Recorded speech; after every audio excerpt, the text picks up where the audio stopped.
আজ রাধাষ্টমীর শুভ দিনে শ্রীরাম মায়াপুর থেকে আমি শ্যামমিত্র সুদামা দাস আপনাদের সাথে। আমি রয়েছি পঞ্চত্ব গেটে, আর এখানে জমায়েত হয়েছেন অগণিত ভক্তবৃন্দ। সকলের মুখে খালি একটাই আনন্দ, কখন ভিতরে ঢুকবো। আজকে রাধারানীর আবির্ভাব দিবস এবং ভক্তরা ধীরে ধীরে মন্দিরে ঢুকছে। মন্দিরের ভিতরে এক জনসমুদ্রে পরিণত হয়েছে। এত ভক্তবৃন্দদের আগমন হয়েছে আজকে। ভক্তরা এখানে কীর্তন করছে, নৃত্য করছে এবং অপেক্ষা করছে কখন পর্দাটা খুলবে, কখন শ্রীমতী রাধারানীর দর্শন পাবে। আর দেখতে দেখতে এই সেই মহামুহূর্ত যখন উন্মুক্ত হলো রাধা মাধবের দিব্য দর্শন। সমবেত ভক্তদের কীর্তনে গম গম করছে চারিদিক।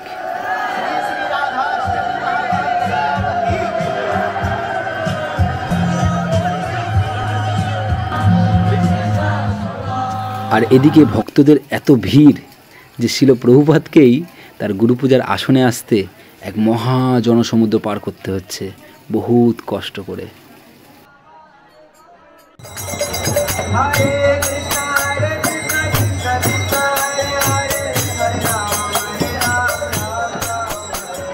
ভিড় থাকা সত্ত্বেও গুরুপূজা তো কমপ্লিট হলো, কিন্তু কীর্তন যেখানে বসবে সেইখানে অনেক ভক্তরা বসে পড়েছে।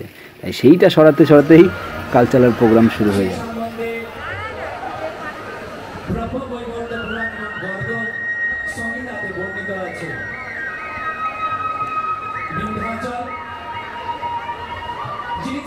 ভগবান শ্রীকৃষ্ণের মহান ভক্ত।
কিভাবে শ্রীমতী রাধারানী এই ধরাধামে এসেছিল সেইটাই এই নাটকের মধ্যে ফুটিয়ে তোলা হয়েছিল।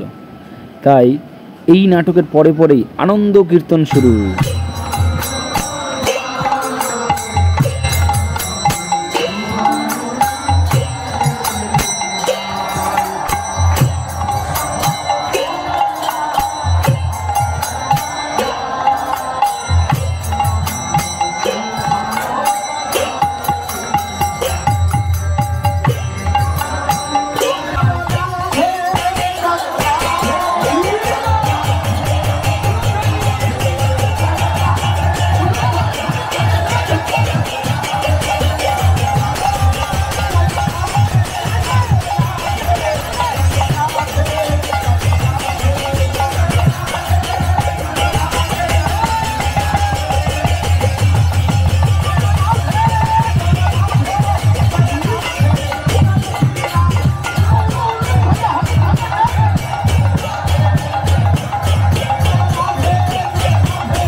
আমরা এখন মন্দিরের বাইরে আছি, আর এখানে দেখুন ভক্ত সমাগম।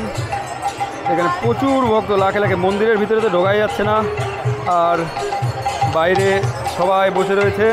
এইখানে বড় স্ক্রিন চলছে, এই বড় স্ক্রিনে তারা অভিষেক দর্শন করছে।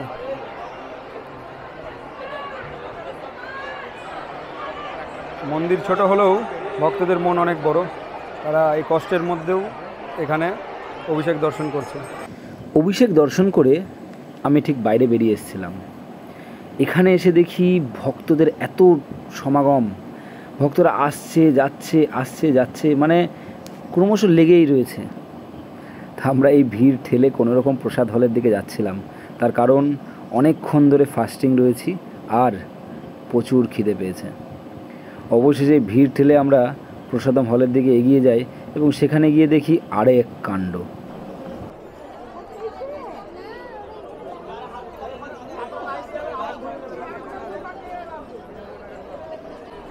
তো এটা হচ্ছে গদা ভবনের প্রসাদের লাইন। এখানে এত ভক্ত সমানে প্রসাদ পেয়ে যাচ্ছে এবং ননস্টপ ঢুকে যাচ্ছে। এইরকম প্রসাদ সুলভ কিচেনে, গীতা ভবনে হচ্ছে। এত ভক্ত প্রসাদ সমানে প্রসাদ পাচ্ছে। এবং জায়গাটা দেখে ছোট মনে হলেও এইটুকু জায়গার মধ্যে কিন্তু 5 প্যাচ 6 প্যাচ লোক খালি একই জায়গাতে ঘুরে তারপরে প্রসাদ হল ঢুকছে।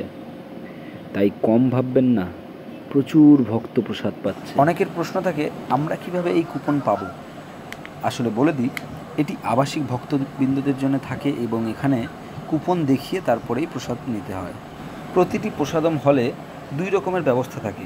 একটি বসে প্রসাদ পাওয়া, যেটি সর্বসাধারণ সবারই জন্য, এবং আরেকটি প্রসাদম ব্যবস্থা থাকে, সেটি হচ্ছে যারা নিচে বসতে অসুবিধা হয় তাদের জন্য চেয়ার টেবিলে। এখানে বুফে সিস্টেমও রয়েছে, আপনি প্রসাদ নিয়ে আরামসে চেয়ার টেবিলে বসে পেতে পারবেন। আর যদি আপনার কোমরে সমস্যা না থাকে, আপনারা নিচে বসেও প্রসাদ পেতে পারবেন।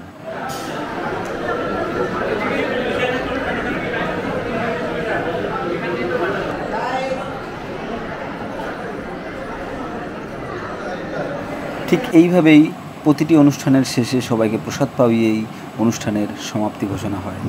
আর এইভাবেই আমাদের রাধাষ্টমী অনুষ্ঠান আজকে এখানে সমাপ্তি। বিকেলে আরও অনুষ্ঠান রয়েছে, যারা মায়াপুরে আছেন তারা অবশ্যই দেখে থাকবেন। অসংখ্য ধন্যবাদ পুরো ভিডিওটিতে থাকার জন্যে। হরে কৃষ্ণা, হরি বল। সুস্থ থাকবেন, সাথে থাকবেন।